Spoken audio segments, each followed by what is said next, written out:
संत रामपाल जी महाराज एक ऐसे महान संत जिन्होंने अपनी सतभक्ति, तत्व ज्ञान, करुणा और सेवा के बल पर समाज में नई मिसाल कायम की है। संत रामपाल जी महाराज की अगुवाई में उनके सभी सतलोक आश्रमों से समाज कल्याण के अद्भुत कार्यों ने समाज को सुनहरे भविष्य की एक नई उम्मीद दिखाई है। संत रामपाल जी महाराज से नाम दीक्षा लेने के बाद लाखों लोगों की लाइलाज बीमारियां जैसे कैंसर, एड्स आदि ठीक हुई। संत जी के ज्ञान से प्रेरित होकर उनके अनुयायियों ने लाखों यूनिट रक्तदान किया। संत जी ने लाखों बहन बेटियों का दहेज मुक्त विवाह करवाया।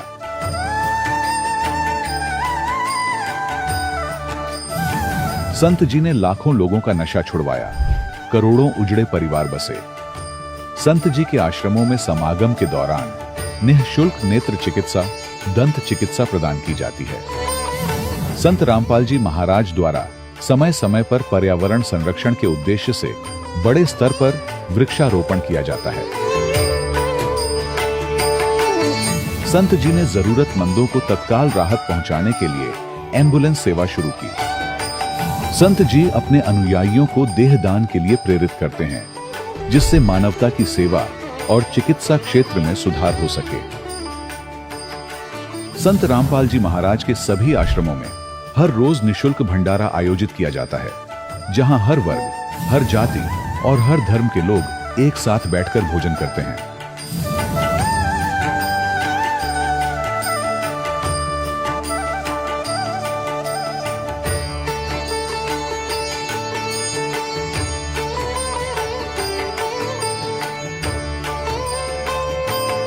संत रामपाल जी महाराज के आश्रम में हजारों बुजुर्गों को सम्मान और प्यार के साथ जीवन जीने का अवसर मिलता है। उनके खाने, रहने और स्वास्थ्य की पूरी जिम्मेदारी संत रामपाल जी महाराज उठाते हैं। अनाथ बच्चों के लिए संत रामपाल जी महाराज के सभी आश्रम किसी वरदान से कम नहीं।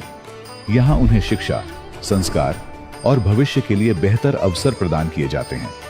चाहे बाढ़ हो, भूकंप या महामारी, संत रामपाल जी महाराज और उनके अनुयायी हमेशा ही जरूरतमंदों के लिए सबसे आगे खड़े रहते हैं। कोविड महामारी के दौरान संत रामपाल जी महाराज के आश्रमों से करोड़ों लोगों के लिए भोजन, दवाइयां और जीवन रक्षक सामग्रियां उपलब्ध कराई गई। चाहे गरीब की मदद हो या किसी शोषित और पीड़ित वर्ग के हक और सम्मान की लड़ाई, संत रामपाल जी महाराज ने हमेशा ही उनकी दबी आवाज को सरकारों तक पहुंचाया है और उन्हें उचित न्याय दिलवाने में अहम भूमिका अदा की है। समाज में आध्यात्मिक और सामाजिक मूल्यों के प्रति जागरूकता लाने में संत रामपाल जी महाराज हर कदम पर मानवता के सच्चे सेवक साबित हुए हैं। संत रामपाल जी महाराज का जीवन हमें सिखाता है कि सच्ची सेवा वही है जो निस्वार्थ भाव से की जाए। आइए हम भी इस महान सेवा के कार्य में इस महान संत से जुड़ें और संत रामपाल जी महाराज से नाम दीक्षा लेकर अपने जीवन को धन्य बनाएं।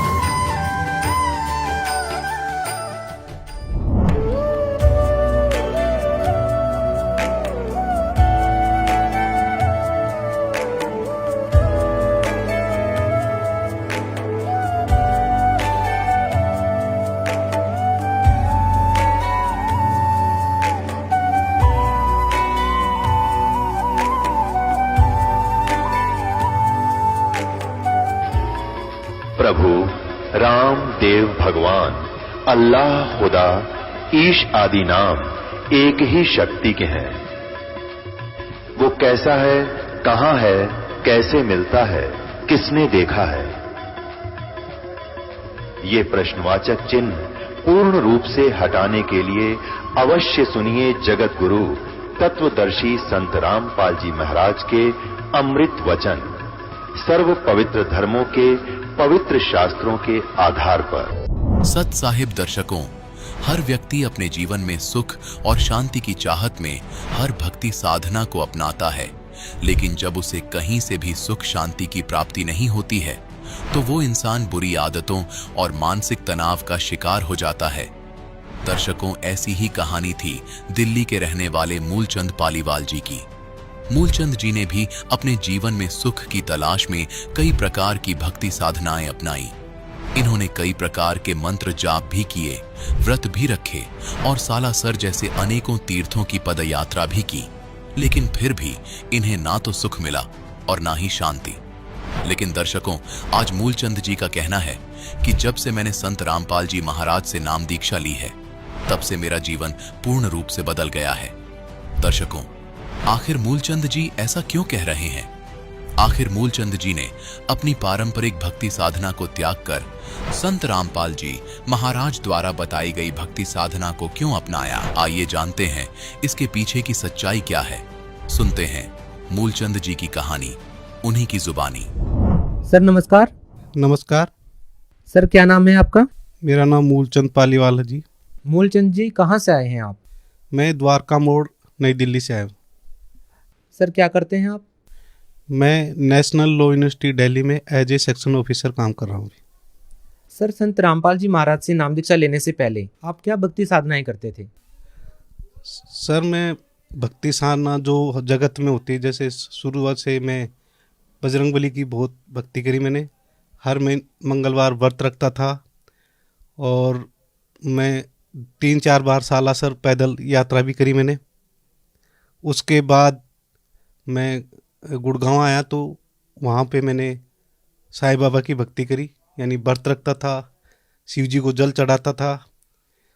उसके बाद मेरी शादी हुई। शादी होने के बाद मेरी पत्नी, जो कि दुर्गा को बहुत ज़्यादा मानती थी, तो हमने नवरात्रि के व्रत रखे 7-8 साल, और जो भी बताते थे वो सारी सेवा करते थे। हिंदू धर्म में प्रचलित तमाम साधनाएं आप कर रहे थे, तो हमारा सवाल ये है आपसे कि फिर आपने संत रामपाल जी महाराज जी से नाम दीक्षा क्यों ली?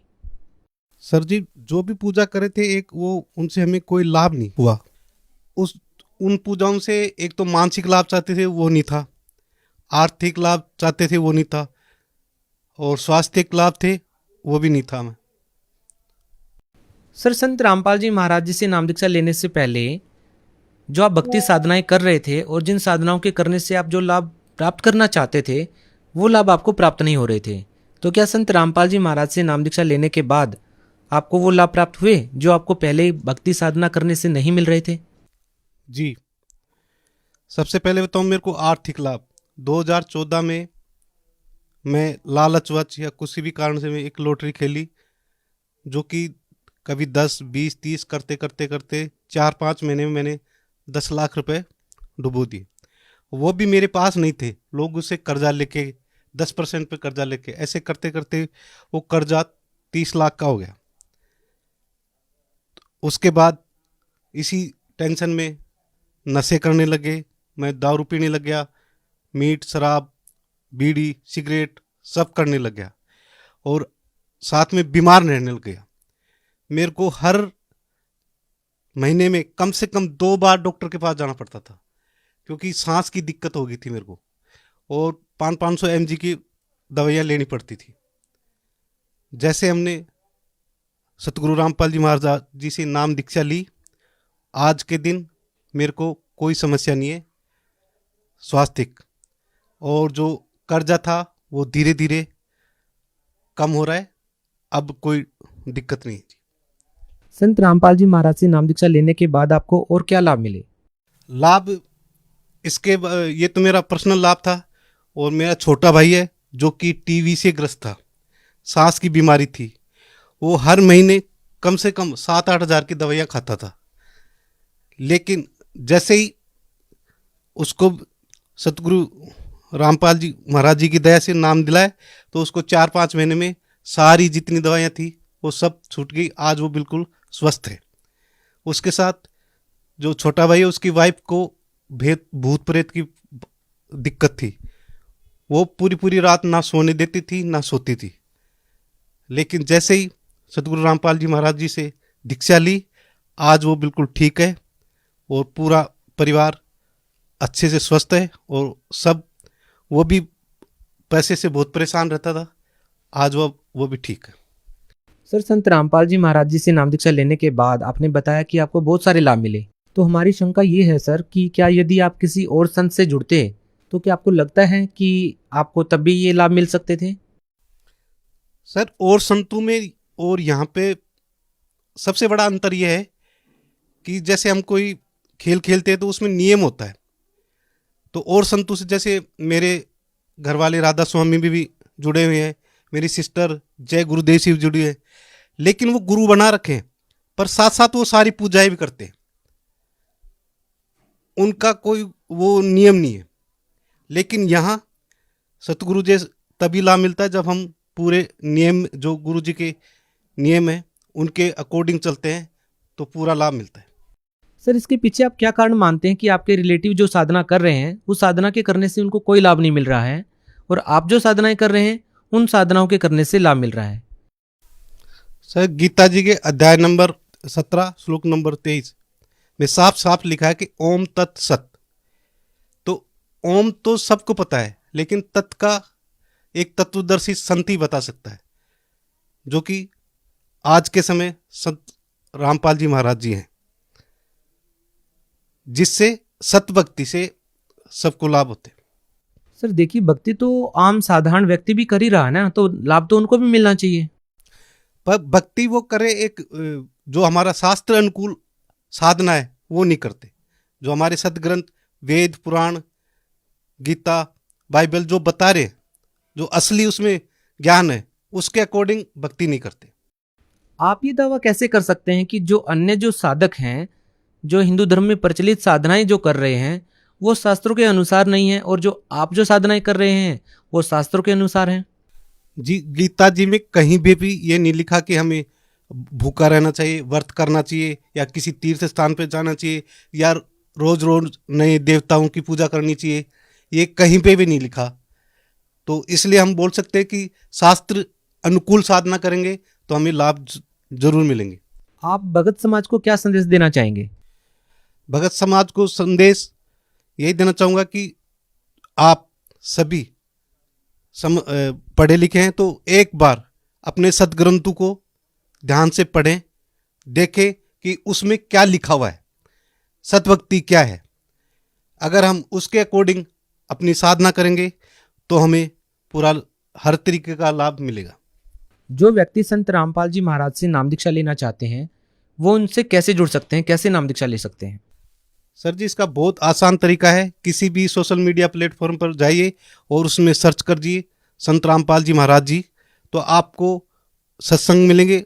सत्संग के दौरान आपको नीचे एक पट्टी चलती है, उसमें हर जिले का आपको नंबर मिलेगा, वहाँ से आप अपना नामदान ले सकते हैं। जी, बहुत बहुत धन्यवाद। धन्यवाद। दर्शकों, अभी आपने सुने संत रामपाल जी महाराज से दीक्षा प्राप्त करके सुखी हुए भक्त के अनुभव। अब देखिए जगत गुरु तत्वदर्शी संत रामपाल जी महाराज के मंगल प्रवचन। अब श्रीमद् भगवद गीता अध्याय नंबर 8 के श्लोक नंबर 16 में कहा है कि ब्रह्मलोक में गए हुए साधक भी फिर लौटकर पुनरावर्ती माते हैं, उनकी जन्म मृत्यु होती है, वो मोक्ष प्राप्त नहीं कर सकते, पूर्ण मोक्ष प्राप्ति नहीं कर सकते। देखिएगा श्रीमद् भगवद गीता अध्याय नंबर 8 के और श्लोक नंबर 16 में, हे अर्जुन, ब्रह्मलोक पर्यंत सब लोग पुनरावर्ती में हैं। यहां देखना, इन स्टार लगा रखे है, इस पे स्टार यहाँ है, अर्थात जिनको प्राप्त होकर यानी ब्रह्मलोक में जाकर पीछे संसार में आना पड़े, ऐसे पुनरावर्ती कही गई है। ब्रह्मलोक पर्यंत यानी ब्रह्मलोक तक जितने भी लोक हैं उनमें गए हुए प्राणी वहां जाकर वापस आते हैं। और ये सिद्ध होगा। अब यहां थोड़ा सा ये अज्ञानी विचलित कर देंगे आपको कि इसमें ये लिखा आगे कि मुझे प्राप्त होकर पुनर्जन्म नहीं होता, गीता ज्ञानदाता कहता है। यहां ये अनुवाद गलत किया इन्होंने, देखिएगा, क्योंकि ये कंसेप्ट क्लियर करना पड़ेगा। अब 8 का गीता अध्याय नंबर 8 का श्लोक 16 पढ़ रहे हैं हम हे अर्जुन, ब्रह्मलोक पर्यंत सब लोग पुनरावृत्ति में हैं। पुनरावृत्ति माने वहां जिनको प्राप्त होकर पीछे संसार माना पड़े, ऐसे लोग हैं ये। परंतु यहां लिखा है परंतु हे कुंती पुत्र, मुझको प्राप्त होकर पुनर्जन्म नहीं होता। अब यहां अनुवाद गलत किया है ना, विद्यते का अर्थ लिख दिया होता। विद्य माने एक, देखो विद्यता एक विद धातु से बना है, तो विद माने जानना होता है। न विद्यते माने जो ये नहीं जानते कि ब्रह्मलोक में गए हुए प्राणी भी पुनरावृत्ति में होते हैं, वो मुझे प्राप्त होकर भी पुनर्जन्म को प्राप्त करते रहते हैं। अर्जुन, इसका अर्थ ये बनता है, इन्होंने गलत कर रखा है। इसका अर्थ ये बनता है जो ये नहीं जानते कि ब्रह्मलोक में गए हुए प्राणी भी पुनरावृत्ति में है, वहां गए हुए भी उनका पुनर्जन्म होता ही है, तो वो मुझे प्राप्त होकर भी, मेरी साधना करके भी वो पुनरावृत्ति में ही हैं, उनका पुनर्जन्म है। अर्जुन, जो ये नहीं जानते, ये देखो फिर आप समझ में आएगा आपको। ये लिखा है आ ब्रह्म भुवनाथ लोका पुनरावृत्ति ने अर्जुन। यह कहता है कि माम उपेते तु कौनते पुनर्जन्म, मुझे प्राप्त होकर पुनर्जन्म है। न विदते माने जो ये नहीं जानते कि आ ब्रह्म भुवनाथ लोका पुनरावृत्ति ने अर्जुन माम उपेते तु कुंते पुनर्जन्म, मुझे प्राप्त होकर तो अर्जुन पुनर्जन्म ही होता है। जो ये नहीं जानते उन साधकों का भी पुनर्जन्म होता है, जो ये नहीं जानते कि ब्रह्मलोक में गए हुए प्राणी पुनर्जन्म में आते हैं, मुझे प्राप्त होकर भी वो पुनर्जन्म ही प्राप्त करते हैं। इसका ये अर्थ है सीधा सा। यदि ये इनका अर्थ माने कि मुझे प्राप्त होकर पुनर्जन्म नहीं होता, ये खुद कहता गीता ज्ञानदाता अध्याय नंबर 4 के श्लोक नंबर 5 और 9 में देखिएगा। श्रीमद् भगवद गीता अध्याय नंबर आपको ये 4 है, इसका मंत्र नंबर 5 यहां से प्रारंभ होता है और इसका यहां अनुवाद है। हे प्रणतम अर्जुन, मेरे और तेरे बहुत से जन्म हो चुके। गीता ज्ञानदाता कहता है कि हे प्रणतम अर्जुन, मेरे और तेरे बहुत जन्म हो चुके हैं, उन सबको तू नहीं जानता, मैं जानता हूं।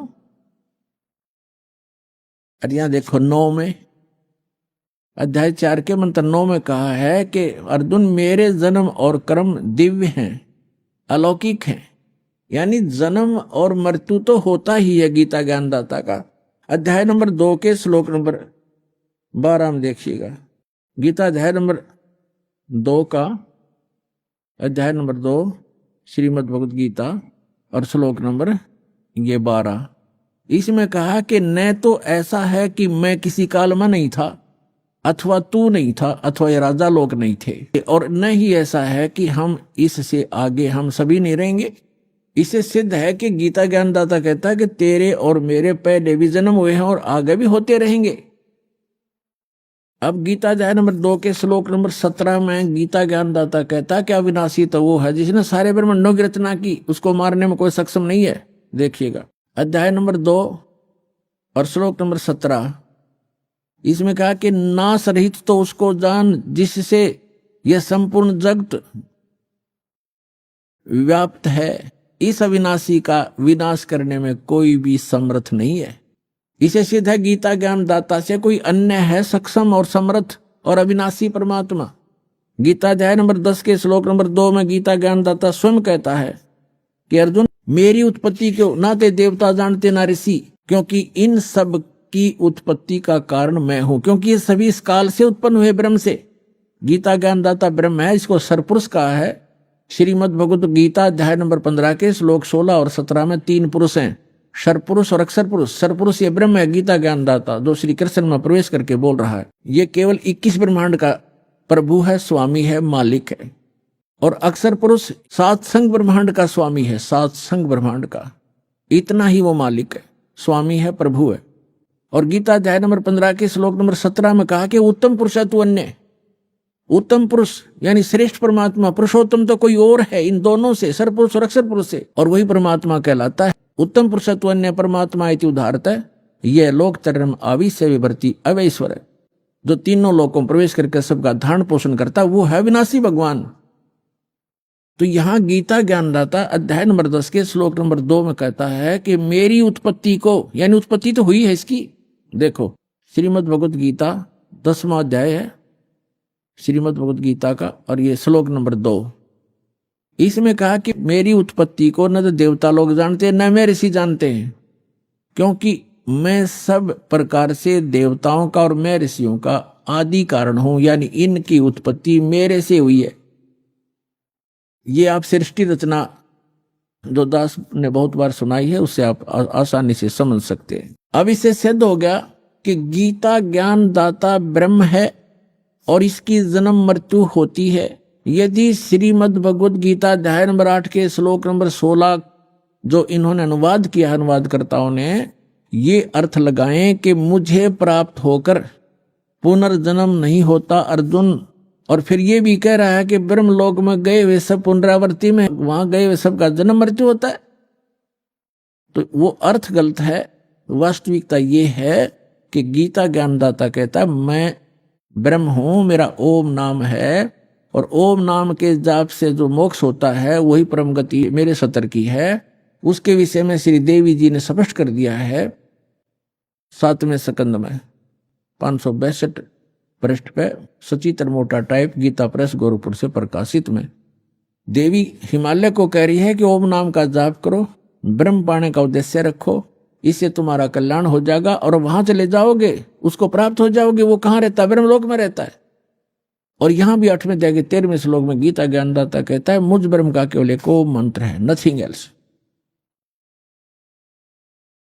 और ओम नाम का जाप करके उससे मिलने वाली जो परम गति उसको प्राप्त होगे। 8वें अध्याय के 16वें श्लोक में लिखा है कि ब्रह्मलोक में गए हुए प्राणी भी पुनरावृत्ति में है, उनका जन्म मृत्यु होता है।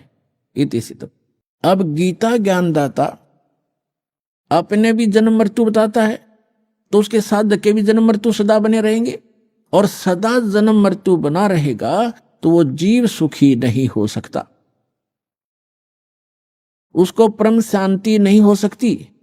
इसलिए गीता ज्ञानदाता अपने से अन्य उस समर्थ और अविनाशी परमात्मा की शरण में जाने को कह रहा है।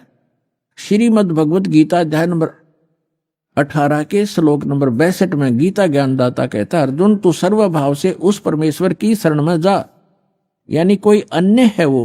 ये देखिएगा श्रीमद् भगवत गीता अध्याय 18 का और श्लोक नंबर हम 62 पढ़ेंगे। हे भारत, सब प्रकार से उस परमेश्वर की शरण में जा, उस परमेश्वर की कृपा से ही तू परम शांति को और सनातन परम धाम को प्राप्त होगा। इससे सिद्ध हो गया कि गीता ज्ञान दाता की साधना से न तो परम शांति हुए, न वो शाश्वत स्थान मिला है जो कभी नष्ट में नहीं आता, कभी नाश नहीं होता। अब श्री मद् भगवत गीता अध्याय नंबर 15 के श्लोक नंबर 1 से 4 में एक निष्कर्ष दिया है। जैसे श्रीमद् भगवत गीता अध्याय नंबर 4 के श्लोक नंबर 32 और 34 में स्पष्ट किया था अभी दास ने। 32वें श्लोक में कहा है कि अर्जुन यज्ञों की जानकारी, यानी यज्ञ माने धार्मिक अनुष्ठान साधनाओं की जानकारी सच्चिदानंद घन ब्रह्म यानी उस परम अक्षर ब्रह्म के मुख कमल से उच्चरित वाणी में वो बोली गई है, वो तत्व ज्ञान है, उसमें विस्तार से कही गई है, और उसके जानने के बाद फिर पूर्ण मोक्ष प्राप्त हो जाता है। चौथे अध्याय के 34वें श्लोक में कहा कि वो तत्व ज्ञान जो सच्चिदानंद घन ब्रह्म यानी सत्य पुरुष अकाल मूर्त स्वयं अपने मुख कमल से आकर बोलता है, वो तत्व ज्ञान है। और उस तत्व ज्ञान को तू तत्वदर्शी संतों के पास जाकर समझ, उनको दंडोत प्रणाम करने से, कपट छोड़कर प्रसन्न करने से, सरलतापूर्वक प्रसन्न करने से वो तत्वदर्शी संत तुझे उस तत्व ज्ञान का उपदेश करेंगे। इससे सिद्ध हो गया कि गीता ज्ञानदाता अपने से अन्य परमात्मा के बारे में जानकारी दे रहा है, और उस ज्ञान से वो गीता ज्ञानदाता भी परिचित नहीं है। तो उस तत्व ज्ञान का जो तत्वदर्शी संत से पूछने को कहा है, उसकी पहचान बताइए 15वें अध्याय के प्रथम मंत्र में, कि जो संत इस उल्टे लटके हुए संसार रूपी वृक्ष के यानी ऊर्ध्व मूलम अधः शाखम अश्वत्थम प्राहु अव्यम, ऊपर को जड़ वाला नीचे को शाखा वाला। ऊर्ध्व मूलम अधः शाखम अश्वत्थम प्राहु अव्यम छंदासी यस्य प्रणानी यह तम वेद स वेदवित। इसमें क्या बताया है कि ये उल्टा लटका हुआ संसार रूपी वृक्ष है अर्जुन। ऊर्ध्व मूलम अधः शाखम, ऊपर को जड़ और नीचे को शाखा, यानी ऊपर सतलोक में जो परमात्मा रहता है वो मूल है सभी संसार रूपी वृक्ष का। और जैसे पूरे वृक्ष को, पूरे पौधे को, पूरे पेड़ को आहार कहां से मिलता है? मूल से प्राप्त है, जड़ से। तो वो सबका पालनहार, सबका धारण पोषण करने वाला वो मूल परमात्मा, वो मूल मालिक तो ऊपर है। ऊर्ध्व मूलम, इस संसार रूपी वृक्ष की ऊपर को जो जड़ है वो तो पूर्ण परमात्मा है, नीचे को शाखा है, ये संसार रूपी वृक्ष है। और इसके जो सभी विभागों को जानता है स वेदवित, वह तत्वदर्शी संत है। ये देखिए, ये है पंचदशो अध्याय 15वां अध्याय, मंत्र नंबर 1। ऊर्ध्व मूलम अधः शाखम अश्वत्थम प्राहु अव्यम छंदासी यस्य प्रणानी ये तम वेद स वेदवित। ये देखिएगा, ये संसार रूपी वृक्ष का एक चित्र जानो।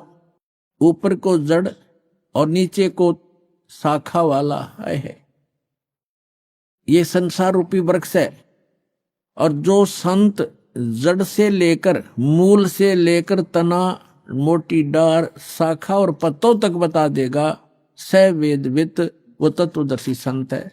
अभी दास ने सत्संग के प्रारंभ में कहा था, तुम साहेब तुम संत हो, तुम सतगुरु तुम हंस, गरीब दास तेरे रूप बिना और न दूजा अंश। रामानंद जी ने कहा था कि हे परमात्मा, तुम साहेब तुम भगवान हो, तुम साहेब तुम संत,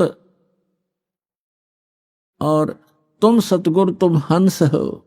सतगुरु माने तत्व ज्ञान, यथार्थ ज्ञान बताने वाले भी आप ही हो। तो उस परमात्मा ने, सच्चिदानंद घन ब्रह्म ने अपनी अमृतवाणी में इन सभी सदग्रंथों का ज्ञान पहले ही बोल रखा है। सतगुरु के लक्षण कहूँ मधुरे बैन विनोद, 4 वेद 60 शास्त्र वो कहे 18 बोध। सतगुरु के लक्षण, सतगुरु की एक पहचान ये भी है कि सभी सदग्रंथों का ज्ञाता होता है वो। तो वो परमात्मा स्वयं ही थे। 600 वर्ष पहले कहा था, अक्षर पुरुष एक पेड़ है, सर पुरुष वाकी डारे, तीनों देवा शाखा है ये पात रूप संसार। खुद भगवान ने अपने द्वारा रची सृष्टि को आप ही बताया था कि अक्षर पुरुष एक पेड़ है। अभी दास ने बताया था गीता अध्याय नंबर 15 के श्लोक 16 और 17 में 3 पुरुष हैं, सर पुरुष, अक्षर पुरुष और परम अक्षर पुरुष। तो यहाँ परमात्मा ने अक्षर पुरुष से शुरू किया, क्योंकि जो मूल मालिक है वो परम अक्षर ब्रह्म है। वो तो जड़ है संसार रूपी वृक्ष की, वो गुप्त होता है। जड़ें हिडन होती हैं, पृथ्वी में छुपी रहती हैं, और सब काम वहीं से हो रहा है। तो ऐसे वो परमात्मा तो प्रोक्ष है, गुप्त है। परमात्मा ने अपने को छोड़कर इस वाणी में अक्षर पुरुष, ज्योत निरंजन सर पुरुष और तीनों देवता रजगुण ब्रह्मा सतगुण विष्णु तमगुण शिव जी और पत्तों की जानकारी इस वाणी में दिया। क्या कहा है कबीर? अक्षर पुरुष एक पेड़ है। ये देखो, अक्षर पुरुष एक पेड़ है, सर पुरुष कहो इसको, निरंजन कहो, सर पुरुष वा की डार, और तीनों देवा शाखा है पात्र रूप संसार। तो वो परमात्मा सतगुरु थे और खुद वो सत्ता ज्ञान देने के लिए आते ही आते हैं। ये वेद बताते हैं। अब उन्होंने क्या बताया है देखिएगा, परमात्मा ने यहां से स्टार्ट किया है, अपने को छुपा कर कहा है अक्षर पुरुष एक पेड़ है, जो जमीन से बाहर दिखाई देता है सारा वृक्ष कहलाता है। अक्षर पुरुष एक पेड़ है, ये तना, ये सर अक्षर पुरुष समझो, और सर पुरुष वा की डार, ये मोटी डार, और तीनों देवा शाखा हैं पाते रूप संसारे। अब यहां परमात्मा ने स्पष्ट कर दिया, अपने को छुपा दिया कि मूल मालिक तो है ही, वो दास भेज दिया ये बताने के लिए कि जड़ कौन है, वो परम अक्षर ब्रह्म है। ये देखिएगा इस चित्र के अंदर ये लिखा है स्पष्ट, ये मूल है, पूर्ण ब्रह्म कहो, परमेश्वर कहो, और परम अक्षर ब्रह्म, ये परम अक्षर ब्रह्म है। ये जड़ जो है, ये परम अक्षर ब्रह्म को समझो, ये मूल है उस संसार रूपी वृक्ष की। और वो है कौन, ये देखिएगा इधर, पूर्ण ब्रह्म कबीर साहेब, ये कबीर परमेश्वर परम अक्षर ब्रह्म है। ये है संसार रूपी वृक्ष की जड़। और ये अक्षर पुरुष एक पेड़ है, सरपुरुष वा की डार, और तीनों देवा शाखा है, ये पात्र। अब हम आते हैं श्रीमद् भगवद गीता के अध्याय नंबर 15 के श्लोक नंबर 1 पर। ऊर्ध्व मूलम अधः शाखम। गीता ज्ञान दाता ने केवल इतना बताया है, ऊपर को जड़, नीचे न शाखा वाला संसार रूपी उल्टा लटका हुआ संसार रूपी वृक्ष समझो, पीपल का वृक्ष रूप। और छंदासी यस्य प्रणानी, यस्य माने इसके, छंद माने विभागों को, सब भागों को, पार्ट्स को।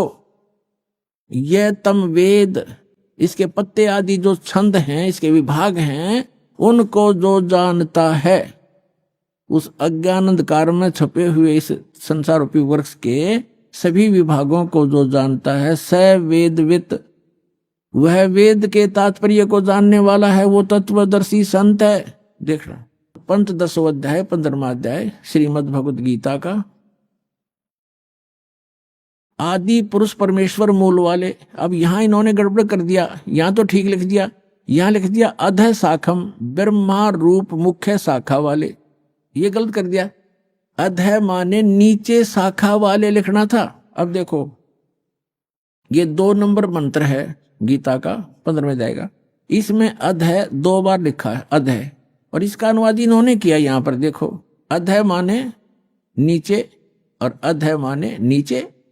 तो यहां शर्मा गए ये, इनका ज्ञान तो था। और ऊर्ध्व माने ऊपर, ऊर्ध्व माने ऊपर, सर्वतर नहीं ऊपर, ऊर्ध्व माने ऊपर, ऊर्ध्वम ऊपर, ऊपर जड़, और नीचे अधः माने नीचे। तो यहां प्रथम मंत्र में 15वें अध्याय का अब यहां लिखना था ऊर्ध्व मूलम, ऊपर को मूल वाला, वो आदि पुरुष परमेश्वर हो तो ठीक है, परम अक्षर ब्रह्म है, ऊपर मूल तो उसकी संसार रूपी वृक्ष की।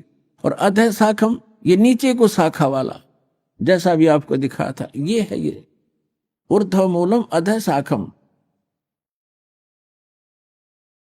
अब गीता ज्ञान दाता ने केवल इतना ज्ञान दिया है कि ऊपर न जड़ और नीचे को शाखा वाला, दैट्स ऑल, उल्टा लटका हुआ ये संसार रूपी वृक्ष जानो। और जो इसके सभी भाग बताएगा सवेदवित, वो तत्वदर्शी संत है। ये देखना अध्याय नंबर 15 का, पंचदशों अध्याय 15वां अध्याय का, और मंत्र नंबर 1। ऊर्ध्व मूलम अधः शाखम अश्वत्थम प्राहु अव्यम छंदासी यस्य प्रणानी ये तम वेद स वेदवित।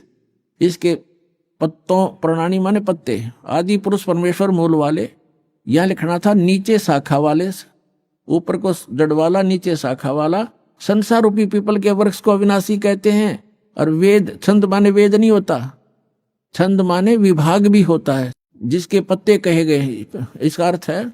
और उस संसार रूप वृक्ष को जो मूल सहित जड़ से लेकर पत्तों तक तत्व से जानता है, स वेदवित, वह वेद के तात्पर्य को जानने वाला है, अर्थात वो तत्वदर्शी संत है।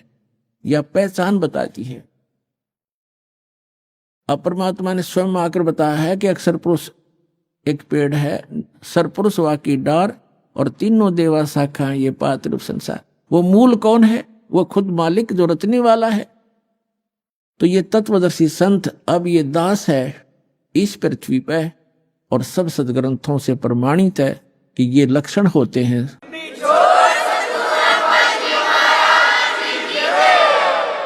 अब इसमें क्या बताया है 15वें अध्याय के 3-4 में स्पष्ट कर दिया है कि जिस समय वो तत्वदर्शी संत मिल जाए और वो तत्व ज्ञान बतावेगा, उस तत्व ज्ञान रूपी शस्त्र के द्वारा इस अज्ञान रूप उलझी हुई गुत्थी को काटकर, अर्थात अच्छी तरह समझकर, उसके पश्चात परमेश्वर के उस परम पद की खोज करनी चाहिए, जहां जाने के बाद साधक फिर लौटकर कभी संसार में नहीं आते। गीता ज्ञानदाता कहता है मेरे भी जन्म मृत्यु और तेरे भी अर्जुन। तो जब तक जन्म मृत्यु है तब परम मोक्ष नहीं हो सकता, वो परम शांति प्राप्त नहीं हो सकती, शाश्वत स्थान नहीं मिला उनको। अब देखिएगा यहां गीता ज्ञानदाता कहता है 15वें अध्याय के और 3 मंत्र से, इसमें कहा है कि इस संसार वर्ष का स्वरूप जैसा कहा है वैसा यहाँ विचार काल में, यानी तेरे मेरे गीता जी के विवेचन में मैं नहीं जानता, नहीं पाया जाता, क्योंकि न इसका आदि और न अंत है। क्योंकि गीता ज्ञान दाता को इसका पता नहीं, क्योंकि यह सृष्टि रचने वाला नहीं है, तथा न ही इसकी अच्छी प्रकार से तिथि है। इसलिए इस सुविरूढ़ मूलम, अति दृढ़ मूल वाले, ये गलत है, अति दृढ़ मूल वाले यानी ऊपर का जो लोक है जहां परमात्मा रहता है, वो जहां से सबका धारण पोषण करता है, जो मूल है सबका, वो लोक दृढ़ है, वो अविनाशी स्थान है। सतलोक, अलखलोक, अगम लोक और अकय लोक, जिसको अनामी लोक भी कहती, वो तो सुदृढ़ मूल है। सुदृढ़ मूलम, उस सुदृढ़ मूल वाले यानी उस अविनाशी स्थान वाले भगवान के, अब देखो, सुविरूढ़ मूलम, अति दृढ़ मूल वाले संसार रूपी पीपल के वृक्ष को, यानी संसार की सृष्टि को, दृढ़ेन मन दृढ़, यानी उस अटल, उस बिल्कुल स्वस्थ, ये है असंग शस्त्रेण, तत्व ज्ञान रूपी शस्त्र द्वारा, यह वैराग रूप नहीं, ये अर्थ गलत कर दिए, तत्व ज्ञान रूपी शस्त्र द्वारा काट कर, अर्थात उसको अच्छी तरह समझकर वो ज्ञान अटल है। उसके पश्चात 15वें अध्याय का ये 4था श्लोक श्रीमद् भगवद गीता का, उसके पश्चात उस परम पद रूप परमेश्वर को भली भांति खोजना चाहिए, जिसमें गए हुए पुरुष फिर लौटकर संसार में नहीं आते, और जिस परमेश्वर से पुरातन संसार वृक्ष की प्रवृत्ति विस्तार को प्राप्त हुई है, अर्थात जिसने सब संसार रूपी वृक्ष की रचना की है, सब ब्रह्मांडों की रचना की है, उसी आदि पुरुष नारायण की मैं शरण हूं। ऐसा इस प्रकार दृढ़ निश्चय करके उस परमेश्वर का मनन और निधिध्यासन करना चाहिए। इससे सिद्ध हो गया कि गीता ज्ञान दाता भी अपने से अन्य किसी परम शक्ति और ऑल कंट्रोलर, सबके उत्पादक सर्वोत्पादक परमात्मा की भक्ति करने को ही कह रहा है, अपनी भी नहीं कह रहा। पुण्यात्माओं, एक पंक्ति को आपके हृदय में जचाने के लिए कि 88 नहीं गए और 2400 पर चोखे, 3300 पर तलब है, कोई बकरा कोई भूखे। क्या बताया है कि 88,000 ऋषि भी वहां नहीं पहुंचे। कहाँ? गीता अध्याय नंबर 18 के श्लोक नंबर 62 में कहा कि अर्जुन तू सर्वभाव से उस परमेश्वर की शरण में जा, उस परमेश्वर की कृपा से ही तू परम शांति को और सनातन शाश्वतम स्थानम, उस अमर लोक को प्राप्त होगा, सत्यलोक को प्राप्त होगा। सत्य माने शाश्वत, सदा रहने वाला। तो शाश्वत स्थान पर जाने के लिए तत्वदर्शी संत की आवश्यकता है। तो उसके लिए कहा है, गुरु बिन काहू न पाया ज्ञान, जो थोथा बुछड़े मूड किसाना, गुरु बिन वेद पढ़े जो प्राणी, समझन सार रहे अज्ञानी।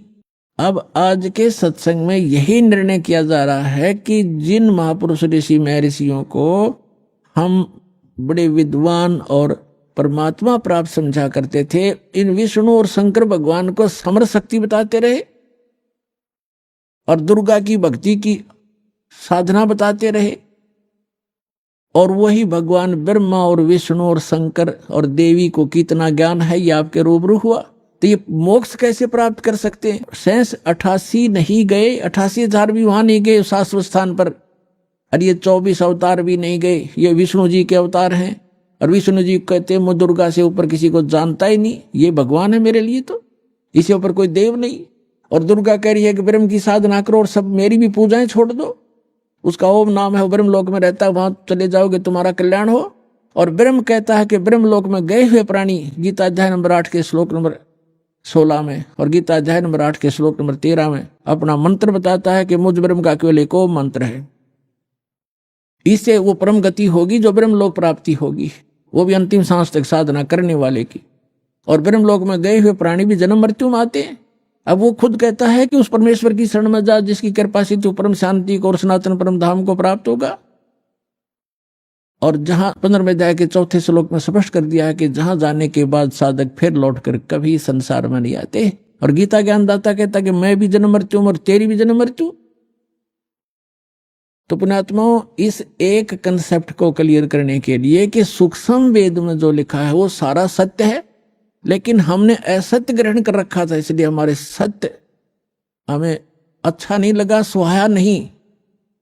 उस सत्य को सत्य ग्रहण कराने के लिए आपके हृदय में इसको स्थान बनाने के लिए ये इतना सत्संग करना पड़ रहा है। अब क्या निष्कर्ष निकला? इन जितने भी अज्ञानी हैं, आचार्य हैं, शंकराचार्य हैं, या जितने भी ब्राह्मण गुरु हुए हमारे, या विश्व के जितने आज तक गुरु पद हुए हैं, जिन महापुरुषों को परमात्मा मिले उनको छोड़कर, वो तो आपको मैंने दास ने नाम गिना ही दिए, और कोई एक आधा भूल चूक रह गई होगी, वो मैं उनसे अपरिचित नहीं हूं, उनको अवश्य मिले होंगे, उनको ज्ञान अवश्य होगा। तो इनके अतिरिक्त किसी के पास यथार्थ ज्ञान नहीं, यथार्थ भक्ति विधि नहीं, तो ये मोक्ष कैसे प्राप्त करेंगे? आज का प्रसंग यही चल रहा है कि गुरु बिन काहु न पाया ज्ञान, जो थोथा भूषण मूड किसाना, गुरु बिन वेद पढ़े जो प्राणी, समझ न सारे रहे अज्ञानी। ये सारे ज्ञानी थे। सुर नर मुनि जन 33 करोड़ी, बंदे सभी काल की डोरी। ये 33 करोड़ देवता, ये सुर मुनि ऋषि महर्षि, कहते हैं सारे काल की डोरी का बंध रहे थे। और ये जितने भी आज तक आचार्य शंकराचार्य हमारे हुए हैं धर्मगुरु, इनसे पूछिएगा कि गीता अध्याय नंबर 18 के श्लोक नंबर 62 में गीता ज्ञानदाता अपने से अन्य किस परमेश्वर की शरण में जाने को कह रहा? तो ये क्या हमें मीठी गोली दिया करते थे? ये सब कुछ अपने बारे में कह रहे, इनमें अकल है कोई? और आज तक ये हमें मूर्ख बना रहे थे। श्रीमद् भगवद गीता अध्याय नंबर 18 अंतिम अध्याय है। ये अंतिम अध्याय के ये लास्ट के अंतिम ही मंत्र हैं। 61 से लेकर और 66 तक निर्णय हो गया। गीता ज्ञानदाता कहता है कि वो परमात्मा सभी प्राणियों को कर्मानुसार यंत्र की तरह चलाता, घुमाता है। फिर बता 18वें अध्याय के 62वें श्लोक में कि अर्जुन तू सर्वभाव से उस परमेश्वर की शरण में जा, उसी परमेश्वर की कृपा से तू परम शांति को और सनातन परम धाम को प्राप्त होगा। अब पीछे सारा निर्णय दे ही दिया कि मेरा भी जन्म मृत्यु है, तेरा भी जन्म मृत्यु है, मेरी साधना करेगा। 8वें अध्याय के 13वें श्लोक में बता दिया मेरा एक ओम मंत्र है। 8वें अध्याय के प्रथम मंत्र में अर्जुन ने पूछा कि हे भगवान, आपने 7वें अध्याय के 29वें श्लोक में ये कहा है कि मेरे आश्रित होकर, आश्रित का अर्थ है कि गीता ज्ञानदाता कहता है कि तत्वदर्शी संत की खोज जो कर लेता है मेरे निर्देशानुसार, चौथे अध्याय के 32 और 34 में बताया, इस ज्ञान को आश्रय कर लेता है, वो जरा और मरण, जरा माने वृद्धावस्था, मरण माने मृत्यु, वृद्धावस्था के दुख और मृत्यु के दुख से जो छूटने का प्रयत्न करते हैं वे उस तत्ब्रह्म को जान चुके हैं और सारे अध्यात्म ज्ञान से परिचित हैं और सभी कर्मों से वो परिचित हैं। वही व्यक्ति, वही साधक जरा माने वृद्धावस्था के दुख से, बुढ़ापे के दुख से और मृत्यु के दुख से छूटने का प्रयत्न करते। तो अर्जुन ने पूछा गीता ज्ञानदाता से 8वें अध्याय के प्रथम मंत्र में कि किम तत्ब्रह्म, वो तत्ब्रह्म क्या है ऐसा जिसको जानने के बाद फिर यहाँ संसार की कोई वस्तु की डिमांड नहीं करता या किसी वस्तु की चाह नहीं रहती, केवल जरा और मरण से ही छूटने का प्रयत्न करते हैं। किम तत्ब्रह्म 8वें अध्याय के 3रे श्लोक में उत्तर दिया गीता ज्ञानदाता ने कि वो परम अक्षर ब्रह्म है, गीता ज्ञानदाता से अन्य है। गीता अध्याय नंबर 15 के श्लोक नंबर 16 और 17 में 3 पुरुष हैं। एक सरपुरुष ये ब्रह्म है, अक्षर पुरुष ये परब्रह्म है, जो संसार रूपी वृक्ष का तना है वो अक्षर पुरुष, जिसको परब्रह्म भी कहते हैं। ब्रह्म से नेक्स्ट ब्रह्म, पर माने दूसरा, और सरपुरुष ये ब्रह्म है। इनकी कितनी प्रभुता है। यह सरपुरुष जिसको सरब्रह्म भी कहते हैं, संतों ने इसको काल ज्योत स्वरूपी निरंजन भी कहा है। ये केवल 21 ब्रह्मांड का प्रभु है, स्वामी है। और अक्षर पुरुष ये 7 संघ ब्रह्मांड का स्वामी है, केवल इतना ही। और परम अक्षर पुरुष गीता अध्याय नंबर 15 के श्लोक नंबर 16 और 17 में 3 पुरुष हैं। सरपुरुष अक्षर पुरुष, ये तो 16वें श्लोक में बता दिए। और ये भी नाशवान, इनके अंतर्गत जितने प्राणी वो भी नाशवान, उनके भी स्थूल शरीर सबका नाश होता है।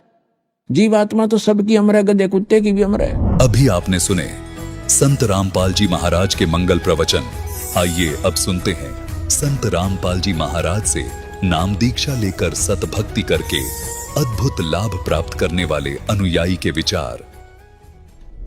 दर्शकों, क्या हो यदि मनुष्य बचपन से लेकर बुढ़ापे तक परंपरागत भक्ति साधना करता रहे और फिर भी उसके जीवन में दुख और बीमारियां खत्म होने का नाम न ले, तो उसका नशे की चपेट में जाना लाजमी हो जाता है। दर्शकों, ऐसी ही कहानी थी छत्तीसगढ़ के रहने वाले सुमरन सिंह जी की। सुमरन सिंह जी ने बचपन से ही हिंदू धर्म में सुखदायक मानी जाने वाली हर भक्ति साधना को किया, लेकिन अफसोस इन्हें कहीं से भी सुख नहीं मिला और हार कर यह नशे जैसी बुरी आदतों का शिकार हो गए। लेकिन दर्शकों, आज सुमरन जी का कहना है कि जब से मुझे संत रामपाल जी महाराज की शरण मिली है और मैंने संत रामपाल जी महाराज द्वारा बताई गई भक्ति अपनाई है, तब से मुझे एक नया जीवन मिला है। मेरी नशे जैसी बुरी आदत छूट गई और मेरे व मेरे परिवार के जीवन में सुख और शांति आ गई। दर्शकों, आखिर संत रामपाल जी महाराज ने सुमरन सिंह जी को ऐसी कौन सी भक्ति विधि बताई जिससे उनकी नशे की लत भी छूट गई? आइए जानते हैं इसके पीछे की सच्चाई क्या है। सुनते हैं सुमरन सिंह जी की कहानी उन्हीं की जुबानी। नमस्कार सर। नमस्कार सर। सर, क्या नाम है आपका? सुमरन सिंह कंवर। सुमरन जी, आप कहाँ से हैं? कोरबा जिला छत्तीसगढ़ से। सुमरन जी, संत रामपाल जी महाराज से नाम दीक्षा आपने कब ली? 20/3/2013 से। सुमरन जी, क्या क्या भक्ति साधनाएं की हैं आपने? सर जी, मैं सभी देवी देवता की भक्ति करता था भगत जी, और बाबा जय गुरुदेव महाराज से नाम दीक्षा लिया थी। तो फिर आप संत रामपाल जी महाराज जी की शरण में कैसे आए?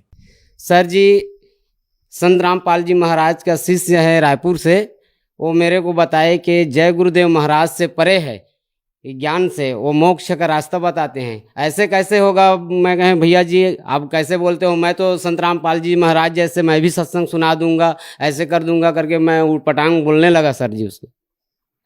उसके बाद उसने बोला नहीं भैया तुम गलत बोल रहे हो, आप चैनल खोल कर देखो, चैनल में संत रामपाल जी महाराज का सत्संग आता है। ऐसे करके बोले, चैनल खोला तो संत रामपाल जी महाराज जय गुरुदेव महाराज का सत्संग के बारे से बता रहे थे। ये 5 नाम काल का जानो। मैंने बोला जय गुरुदेव महाराज हमारे गुरुजी का संत रामपाल जी महाराज सत्संग बता रहे हैं करके मैं एकदम खुश हो गया।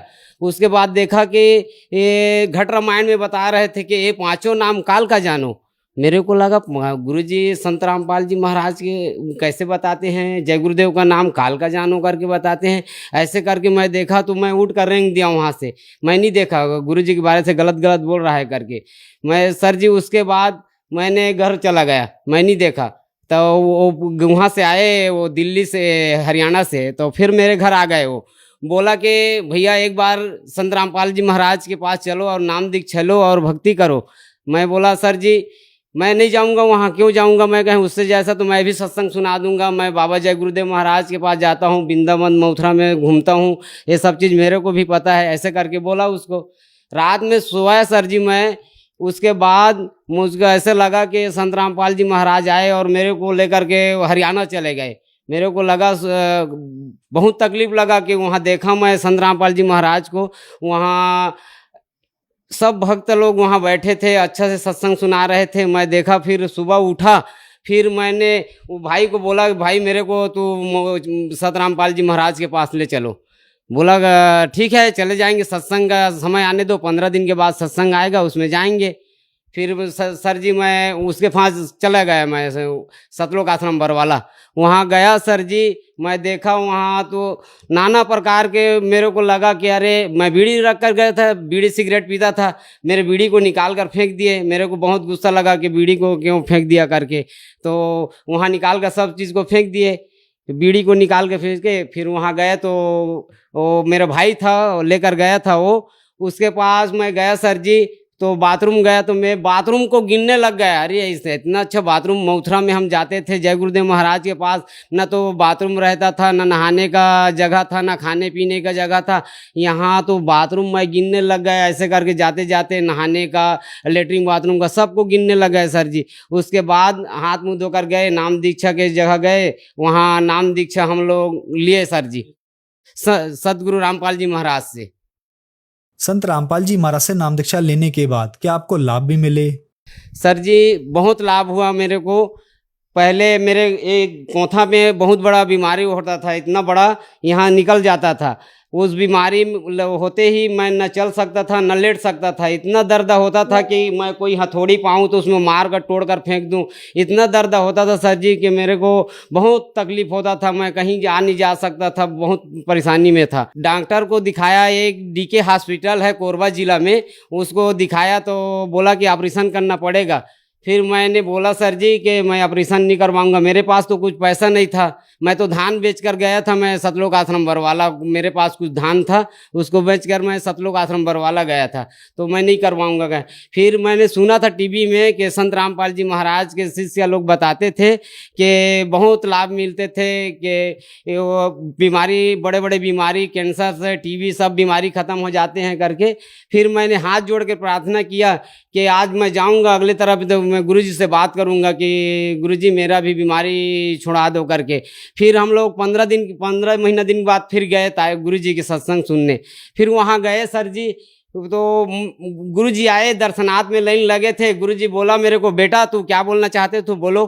मैं तो पूरा मेरा मुंह नहीं खुला सर जी, मैं इतना रोने लगा कि मालिक मेरे घर में मैं बोला हूँ उसको कैसे जान दिए करके। मेरे को बहुत तकलीफ लगा है, पूर्ण परमात्मा है, पूर्ण मालिक है। बोला मालिक ऐसे रजा करी सर जी के मैं बोलते ही साथ वहाँ गया था। उसी दिन से आज तक मेरा बीमारी पूरा खत्म ही हो गया सर जी। सर जी ऑपरेशन करवाना नहीं पड़ा, डॉक्टर बोला था कि ऑपरेशन करवाना पड़ेगा करके, मेरे पास 1 रुपया पैसा नहीं था सर जी। संत रामपाल जी महाराज की दया से बीमारी खत्म हो गया सर जी। उसके बाद सर जी मैं वही डॉक्टर के घर में मैं चौकीदारी करता हूँ। वहाँ बहुत बड़ा मेरे हाल में एक बैटरी था, लाइट गोल होता था, वो इन्वर्टर वाला था। उसमें संत रामपाल जी महाराज का हम सेवा करते थे, बैनर सेवा 2016 में लगाते थे। तो आए माइक से लगा कर जाते थे हम लोग। उसके बाद हम लोग उस बैटरी को चार्ज करने के लिए मैं घुस गया और किसी को नहीं बताया। मेरे पीछे में एक वो, जैसे मैं उस बैटरी में लगाया वो पूरा ब्लास्ट हो गया और मेरे को सर जी कुछ नहीं हुआ, मेरे को तो ख़त्म हो गया है करके सब लोग घर से निकल कर भाग गए। वो 4-5 कमरा का जगह था, वो वहाँ खोली में वो पूरा धुएं में भर गया सर जी। इतना तकलीफ हुआ, उन लोग तो मर गए हैं करके भाग गए सब भगत भाई, संत रामपाल जी महाराज के शिष्य। तो मेरे को ऐसे लगा कि संत रामपाल जी मेरे को आए और एकदम उठा कर रख दिए। तो मैं एक शब्द बोला, बंदी छोड़ सदगुरु रामपाल जी महाराज की जय हो, बंदी छोड़ सदगुरु रामपाल जी महाराज की जय हो। ऐसे करते करते बहुत निकल कर आया सर जी। मालिक की दया बहुत अच्छा हुई सर जी कि मेरे को कुछ नहीं हुआ, मेरे को कोई जगह चोट नहीं आया। बहुत बड़ा बैटरी है और मेरे ये पेटे में ब्लास्ट हुआ सर जी। उसके बाद सर जी हमारे घर में स्विमिंग पूल है, स्विमिंग पूल में डॉक्टर साहब बोले कि स्विमिंग पूल को धो करके भर दो करके बोले। तो मैं ठीक है सर जी कहें बोल दिया। सर जी उस स्विमिंग पूल को धोते धोते ऐसे वार लगा था, उसमें जाली लगा था स्विमिंग पूल का पानी बाहर जाने का, उसमें करंट लग गया था। ऐसे करके पाँव रखा सर जी, उसमें इतना धुआं उड़ा कि मेरा बोलती बंद हो गया, ऐसे हिलने लगा सर जी। बहुत ज़्यादा झटका लाइट में। सदगुरु रामपाल जी महाराज आए, संत रामपाल जी महाराज, और मेरे को उठाकर दूसरे जगह में रख दिए सर जी। बहुत ऐसे चमत्कार हुआ है सर जी मेरे साथ। और मैंने सभी नशा करता था, मैं तोला तोला गांजा रखता था, 2-2 चीलम रखता था सर जी। और दारू तो मैं 24 घंटा पीता था। एक मैं भट्टी में बैठता था तो 2000-3000 का पीता था और दूसरे को भी पिला देता था। बहुत परेशानी थी भगत जी। और सर जी मेरे घर में मेरे बच्चा को मैं पा करके उठा करके मैं कहीं भी सो जाता था, 6 महीना का बच्चा को। बहुत तकलीफ थी सर जी, हमारे पास कोई पैसा नहीं था उस समय। संत रामपाल जी महाराज से नाम दीक्षा लेने के बाद सब नशा छूट गया सर जी। आज के बाद मैं कोई भी नशा नहीं करता हूँ, शौक सुपारी भी नहीं खाता हूँ। सर, जैसे कि आपने बताया कि आप बहुत ज्यादा नशा करते थे और संत रामपाल जी महाराज से नाम दीक्षा लेने के बाद आपका नशा छूट गया, तो जो श्रद्धालु आज आपको टीवी पर देख रहे हैं, खास करके वो लोग जो नशा करते हैं, तो उनके लिए आप क्या मैसेज देना चाहेंगे? मैं उनके बारे में हाथ जोड़कर प्रार्थना करना चाहता हूं सर जी कि संत रामपाल जी महाराज के लिखी पुस्तक है जीने की राह, ज्ञान गंगा पुस्तक, उसको पढ़ें और चैनल में सत्संग आता है उसको देखें और माली संत रामपाल जी महाराज से नाम दीक्षा लेकर के मोक्ष करें। धन्यवाद सर। सत साहेब। संत रामपाल जी महाराज एक ऐसे महान संत जिन्होंने अपनी सतभक्ति, तत्व ज्ञान, करुणा और सेवा के बल पर समाज में नई मिसाल कायम की है। संत रामपाल जी महाराज की अगुवाई में उनके सभी सतलोक आश्रमों से समाज कल्याण के अद्भुत कार्यों ने समाज को सुनहरे भविष्य की एक नई उम्मीद दिखाई है। संत रामपाल जी महाराज से नाम दीक्षा लेने के बाद लाखों लोगों की लाइलाज बीमारियां जैसे कैंसर, एड्स आदि ठीक हुई। संत जी के ज्ञान से प्रेरित होकर उनके अनुयायियों ने लाखों यूनिट रक्तदान किया। संत जी ने लाखों बहन बेटियों का दहेज मुक्त विवाह करवाया।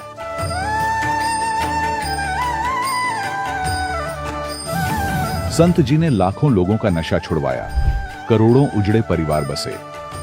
संत जी के आश्रमों में समागम के दौरान निःशुल्क नेत्र चिकित्सा, दंत चिकित्सा प्रदान की जाती है।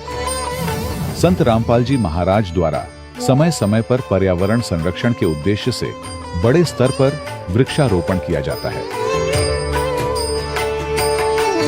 संत जी ने जरूरतमंदों को तत्काल राहत पहुंचाने के लिए एम्बुलेंस सेवा शुरू की।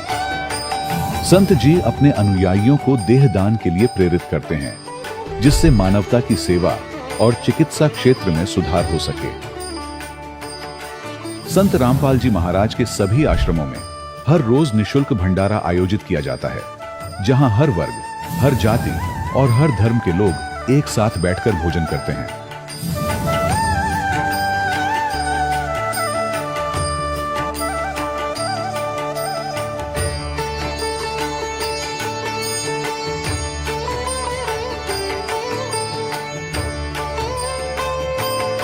संत रामपाल जी महाराज के आश्रम में हजारों बुजुर्गों को सम्मान और प्यार के साथ जीवन जीने का अवसर मिलता है।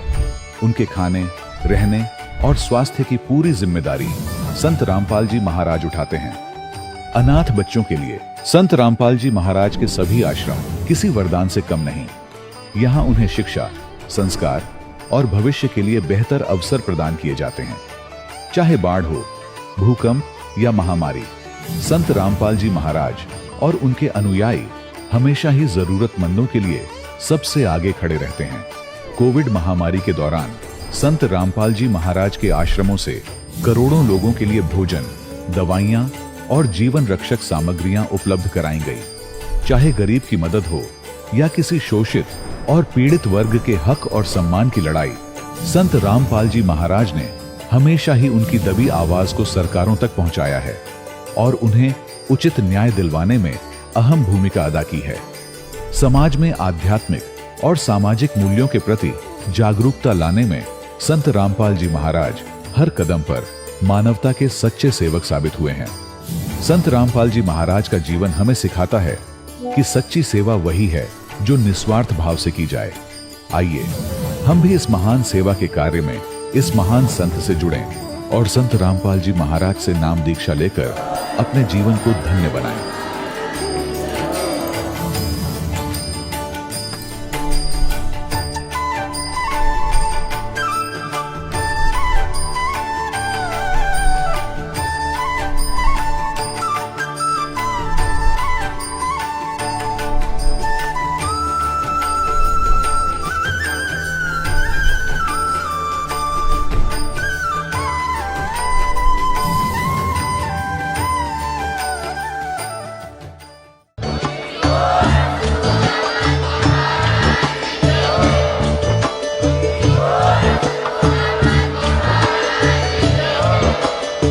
सुन रहे थे जगत गुरु तत्वदर्शी संत रामपाल जी महाराज जी के मंगल प्रवचन। अधिक जानकारी के लिए विजिट कीजिए हमारी वेबसाइट www.jagatgururampalji.org। संत रामपाल जी महाराज जी के शुभ आशीर्वाद से पूरे विश्व भर में 500 से भी ज्यादा नाम दीक्षा केंद्र हैं, जिन पर संत रामपाल जी महाराज जी द्वारा ऑनलाइन निशुल्क नाम दीक्षा दी जा रही है। अपने नजदीकी नाम दीक्षा केंद्र का पता करने के लिए संपर्क करें 8222880541।